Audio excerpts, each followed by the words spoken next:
बताना तो भी जरूरी है ना कि सारी की सारी जांच एजेंसीज का बेजा इस्तेमाल होता है। फिर पिंजरे में बंद तोता तो किसके समय पर किस एजेंसी को कहा गया, ये मुझे आपको बताने की तो जरूरत है नहीं। कुणाल किशोर साहब, सीबीआई तर्क ये देती है ये कोई आदेश नहीं है, एक जैसी नियुक्तियां, एक जैसी टाइमिंग है, एक ही परिवार को फायदा, और आईपीसी के 120 बी यानी कि क्रिमिनल कॉन्स्पिरेसी के आधार पर आरोप आज की तारीख में तय होते हैं। लेकिन ये सब कुछ होता रहा, ये सब कुछ बिहार में होता रहा जब लालू प्रसाद यादव के पास रेल मंत्रालय था और जमीन के बदले नौकरी का पूरा ये सौदा किया गया। आज इनको ये पॉलिटिकल वेंडेटा नजर आता है। भ्रष्टाचार और दीमक की तरह गहराती हुई ये जड़ें किसको खोखला करती हैं? ये पूरे सिस्टम को खोखला करती हैं। और आज इन सबूतों को नकारा जा रहा है ये कहते हुए कि जांच एजेंसीज तो सरकार के इशारे पर काम कर रही हैं। अनम्यूट करेंगे कुणाल साहब।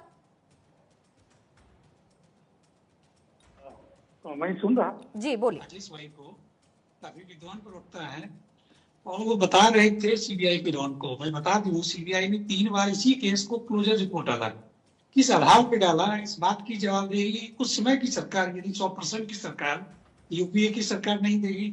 जिस केस की बात हो रही है, इस केस का मामला ये है कि पिछले 1.5 दशक से आरजेडी और लालू प्रसाद यादव जी का परिवार इसे पॉलिटिकल वेंडेटा कहता रहा। लेकिन सच है कि ये जुडिशियल वैलिडिटी का मामला बन गया। आज यह मामला प्रमाणित हो चुका है कि किस प्रकार से लालू प्रसाद यादव जी ने रेल मंत्री रहते हुए नियम में बदलाव करते हुए उन सभी व्यक्तियों को नौकरी देने का काम किया जो किसी न किसी स्वरूप में उन्हें जमीन गिफ्ट किया था। मैं कुछ नाम लेना चाहूंगा, बस मुझे 1 मिनट का समय चाहिए होगा। किशुनदेव राय एक व्यक्ति हैं जिन्होंने जमीन दिया और उसके बदले उनके परिवार के 3 बेटे की नौकरी हुई, राजकुमार सिंह, मिथिलेश कुमार और अजय कुमार। दूसरे व्यक्ति हैं किरण देवी जी, जिन्होंने जमीन दिया और उसके बदले उनके बेटे का नौकरी हुआ अभिषेक कुमार सिंह का। तीसरा व्यक्ति है संजय राय, जिन्होंने अपनी जमीन दी और खुद संजय राय का नौकरी हुआ। चौथा व्यक्ति है हजारी राय, जिन्होंने जमीन दिया, उनके 2 बेटे दिलचंद कुमार और प्रेमचंद कुमार की नौकरी हुई।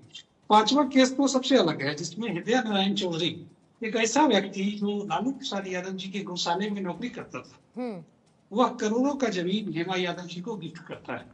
और यह सब उस समय किया गया जब माननीय लालू प्रसाद यादव जी रेल मिनिस्टर थे और अलग अलग रेल मंडल में, अलग अलग रेलवे बोर्ड में इनके परिवारों को नौकरी दी गई। ये डॉक्यूमेंटेड है, ऑन पेपर है, ब्लैक एंड व्हाइट है।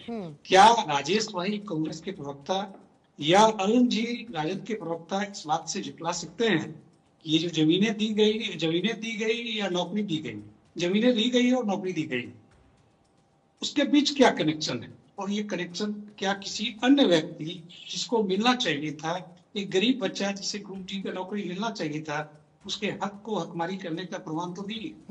मैं समझता हूँ कि राजद के लोग अब कम से कम इस बात को मान लें, जिन चीजों को उन्होंने अपने सत्ता के दम पर 4 से 14 तक जिस प्रकार से लालू प्रसाद यादव जी की भूमिका में होते हुए सत्ता के दम पर जिस केस को दबा के रखे थे, बचा के रखे थे, आज वो केस पब्लिक डोमेन में है और अदालत में इस अरुण जी इसका जवाब देंगे, फिर उसके बाद धीरज सिंह मुन्ना साहब आपके पास आती हूँ। रुद्र विक्रम सिंह भी हमारे साथ स्टूडियो में आ चुके हैं।